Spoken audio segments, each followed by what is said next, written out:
Assalamualaikum warahmatullahi wabarakatuh. Bismillahirrahmanirrahim. Alhamdulillahirabbil alamin.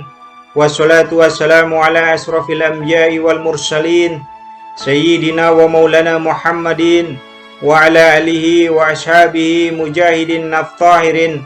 Amma ba'du. Saudara-saudara kaum muslimin rahimakumullah, agama mengajarkan bahwa di dalam melaksanakan segala macam pekerjaan hendaklah dilaksanakan dengan penuh hati-hati dan perhitungan. Dikatakan dalam pepatah, yaitu di dalam keberhati-hatian itu ada keselamatan, dan di dalam sikap tergesa-gesa, di dalam sikap terburu-buru biasanya mengandung penyesalan. Tetapi ada 5 perkara yang malah memang harus dikerjakan secara buru-buru. Apa yang 5 perkara itu? Yang pertama, menguburkan jenazah.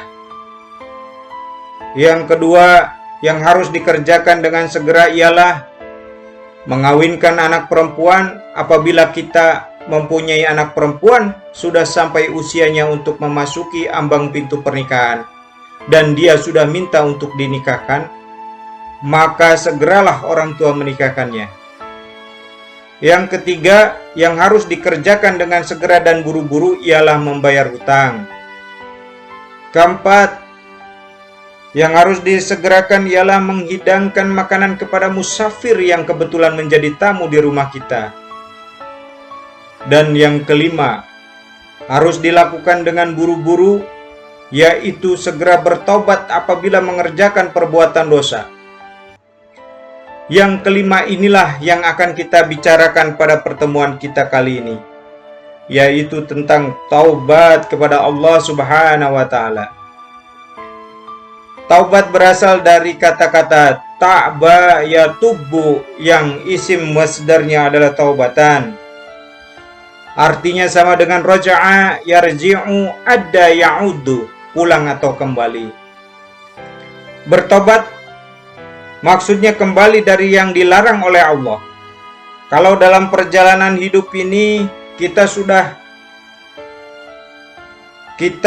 menerjang larangan-larangan Allah, melaksanakan apa-apa yang dilarang olehnya, maka tobat artinya meninggalkan larangan-larangan itu dan kembali kepada apa yang diperintahkan oleh Allah Subhanahu wa Ta'ala. Kenapa tobat ini harus disegerakan? Karena makhluk bernama manusia ini sulit melepaskan diri dari dosa dan salah.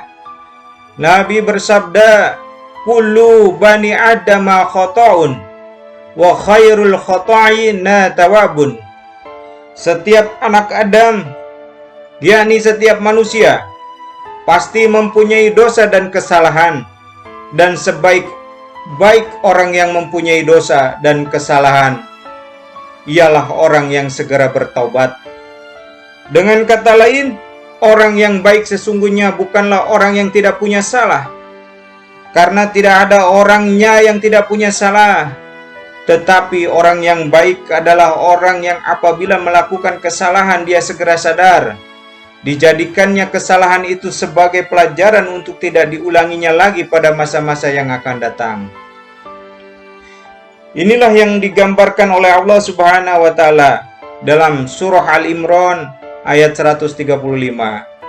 Wallazina iza fa'alu fahisatan, dan orang-orang yang apabila mereka terjatuh ke dalam perbuatan dosa, au zalamu anfusahum, atau berbuat zalim kepada diri mereka sendiri, zakarullaha fastaghfaru li dzunubihim, mereka segera ingat kepada Allah dan memohon ampunan terhadap dosa yang pernah mereka kerjakan. Saudara-saudara kaum muslimin rahimakumullah, sejak awalnya iblis memang sudah memproklamirkan diri terhadap Allah Subhanahu wa Ta'ala. Apa kata iblis? Ya Rabbi wa izatika la azalu ahwi bani adama madamat arwahum fi azhadihim. Ya Allah, demi kemuliaan-Mu saya bersumpah, kata iblis, Saya akan selalu memperdayakan anak-anak Adam. Saya akan selalu menggoda manusia selama ruh mereka masih ada di dalam jasad mereka. Jadi, selama ruh masih ada di dalam jasad, selama itulah iblis akan selalu berusaha menggelincirkan manusia untuk jatuh ke tempat-tempat salah dan ke tempat-tempat dosa. Tetapi kemudian Allah juga memberikan jaminan. Allah menjawab proklamasi iblis ini. Wa izati wa zalali yalma'un la azzalu aghfir lahum wastaghfaru. Demi kehormatanku, demi kemuliaanku, hai mal'un, hai yang terkutuk, hai iblis, kalaupun engkau selalu memperdayakan manusia, kalaupun engkau selalu menipu dan menggoda mereka, sepanjang ruh mereka masih ada di dalam jasad, aku akan senantiasa memberikan ampunan kepada mereka, sepanjang mereka memohonkan ampunan kepadaku. Inilah jaminan dari Allah Subhanahu wa Ta'ala. Saudara-saudara kaum muslimin rahimakumullah, oleh karenanya apabila kita berbicara tentang taubat, artinya kita berbicara tentang tingkah laku kita dalam kehidupan sehari-hari. Apa yang harus kita lakukan untuk sempurnanya satu taubat? Yang pertama, menyesal terhadap dosa yang pernah kita lakukan. Kedua, yaitu berniat tidak akan mengulangi lagi perbuatan dosa tersebut. Kalau menyesal tapi masih diulangi lagi, itu belum tobat yang sebenarnya. Jadi untuk sempurnanya tobat, yang pertama menyesal terhadap dosa yang telah dilakukan. Yang kedua, berjanji tidak akan mengulanginya lagi. Kemudian yang ketiga, meninggalkan perbuatan segala yang dilarang oleh Allah Subhanahu wa Ta'ala untuk selama-lamanya. Yang keempat, menunaikan semua fardu dan kewajiban, sebab barangkali pada saat kita tenggelam dalam dosa, perintah-perintah Allah, jangankan yang sunnah, yang wajib sering kita lalaikan. Maka apabila diri telah berniat melaksanakan taubat, maka tunaikan semua kewajiban-kewajiban yang disyariatkan oleh agama kepada kita. Yang kelima, meminta halal kepada para lawannya dengan termasuk mengembalikan hak milik orang lain. Ini kalau menyangkut hukul adamiyin atau hak-hak manusia. Jadi kalau kita berdosa terhadap sesama manusia, Allah belum akan menerima tobat kita. Kalau kita belum minta maaf kepada yang bersangkutan.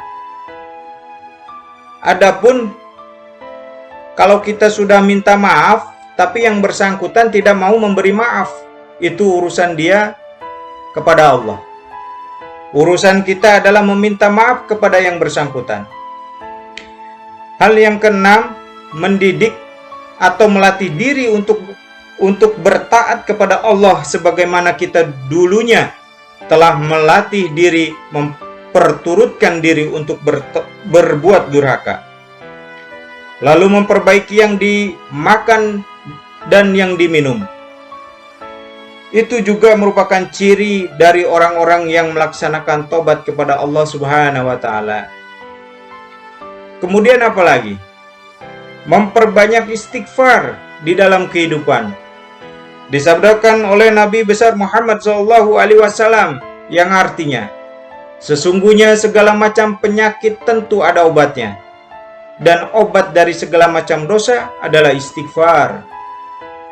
Saudara-saudara kaum muslimin rahimakumullah, jika yang ke-1 sampai ke-6 perbuatan-perbuatan konkret, maka perbuatan yang terakhir ini taubat dalam bentuk ucapan, berupa memperbanyak istighfar, memohon ampunan kepada Allah Subhanahu wa Ta'ala. Mungkin ini sajalah yang dapat kita bicarakan dalam pertemuan kali ini dalam kegiatan pesantren digital. Terima kasih atas segala perhatian. Mohon maaf atas segala kekurangan. Usikum wa nafsi bittaqwallah. Wassalamualaikum warahmatullahi wabarakatuh.